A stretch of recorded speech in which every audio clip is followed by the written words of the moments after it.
안녕하세요. 바이블 가이드입니다. 오늘은 베드로후서 1장부터 3장을 함께 살펴보겠습니다. 주변을 보면 일을 습관적으로 미루는 사람들이 있습니다. 일을 미루고 미루다가 막상 그 일이 닥치거나 신속히 처리해야 할 때가 되면 준비되지 않아서 당황하게 되죠. 우리의 신앙생활도 마찬가지입니다. 예수님께서 다시 오실 것에 대한 준비를 미루곤 하죠. 내일은 잘 순종해야지, 내일은 꼭 죄를 멀리 해야지 등 다시 오실 예수님에 대한 아무런 경각심 없이 막연하게 살아가곤 합니다. 우리가 정말 예수님의 재림을 기다리며 산다면 매일의 삶 속에서 근신하고 늘 깨어 준비하는 삶을 살게 될 것입니다. 오늘 함께 살펴볼 베드로후서는 그리스도인으로서 어떻게 깨어 있어야 할지 일깨워주는 가르침을 담고 있습니다. 베드로후서 1장은 믿음의 성장과 성품의 변화를 강조합니다. 하나님은 우리에게 신성한 성품을 주셔서 생명과 경건에 필요한 모든 것을 주셨습니다. 그러므로 베드로는 이 능력을 통해 믿음에서 시작하여 덕, 지식, 절제, 인내, 경건, 형제 우애와 같은 덕목들을 열매 맺어 가야 한다고 권면합니다. 베드로는 이러한 덕목들이 열매 맺어질 때 우리가 실족하지 않으며 주님께서 우리에게 허락하신 영원한 나라에 들어갈 수 있다고 가르칩니다. 나아가 베드로는 베드로 후서를 쓸 당시 자신의 죽음이 임박했음을 알고 자신이 떠난 뒤에도 남아있는 자들로 하여금 이 진리를 계속해서 상기시킬 수 있도록 자신의 마지막 권면을 남긴다고 설명합니다. 그는 자신의 생명이 다해가는 그 시점에서 무엇보다 중요한 것은 교회가 하나님의 약속을 붙들고 끝까지 견고하게 서 있기를 바랬던 것입니다.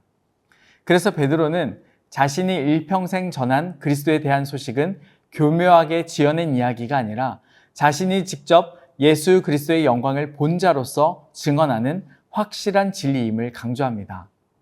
나아가 그는 마지막으로 예언자들의 말씀이 사람의 입으로 나온 것이 아니라 성령의 감동에 의해 전해진 것임을 강조하며 말씀이 우리의 믿음을 굳건히 세우는 기준임을 상기시킵니다. 2장에선 거짓 교사들에 대한 경고의 메시지가 담겨져 있습니다. 베드로는 구약의 거짓 선지자들처럼 거짓 교사들이 성도들 가운데 들어와 잘못된 가르침을 전할 것이라고 경고합니다. 당시 거짓 교사들은 주로 두 가지 측면에서 문제를 일으켰는데 하나는 도덕적 차원에서 부패를 확산시켰고 또 한 가지는 그리스도의 재림을 부인하며 성도들의 종말 신앙을 약화시켰습니다. 지금 보는 2장에선 도덕적 부패를 확산시킨 자들에 대한 이야기가 나옵니다. 그들은 겉으로는 신앙인처럼 보이지만 실제로는 자신들의 욕망에 이끌려 방탕한 삶을 살고 있으며 탐욕에 따라 거짓 가르침을 전해서 사람들을 멸망의 길로 이끄는 자들이었습니다. 나아가 그들은 사람들에게 자유를 약속한다고 하지만 사실 그들조차 멸망의 종노릇하는 자들이었습니다.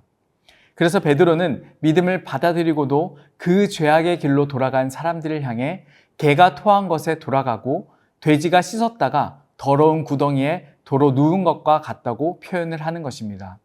우리가 기억해야 할 것은 방종의 자유가 있는 것이 아니라 오히려 그리스도께 묶여 있을 때 참 자유가 있음을 기억하며 진리 안에 굳건히 서 있어야 할 것입니다. 베드로 후서 3장은 주님의 재림과 관련된 가르침을 다룹니다. 그 이유는 거짓 교사들이 예수님의 재림을 믿지 않았고 나아가 주님의 재림 같은 것은 일어나지 않을 것이다. 주께서 강림하신다는 약속이 어디 있느냐라며 조롱을 일삼았던 것입니다. 그 결과 거짓 교사들은 교회 내부에 회의주의의 분위기를 조성하고 퍼뜨리게 된 것이죠. 그래서 성도들로 하여금 그리스도에 대한 의심을 불러일으키곤 했습니다.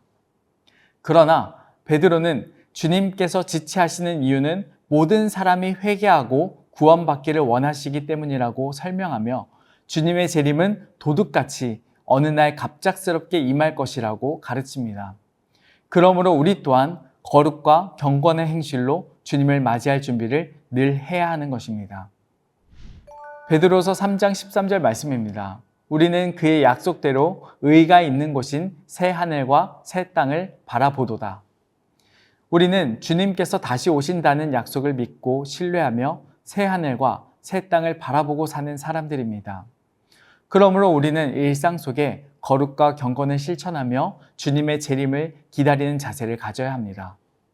또한 예수님을 부인하게 하는 거짓된 가르침에 흔들리지 않고 끝까지 복음의 진리를 굳게 지켜야 할 것입니다. 그리하여 주님께서 도적같이 오시는 그날, 우리 모두가 잘 준비된 모습으로 주님 앞에 서게 되길 간절히 소망합니다.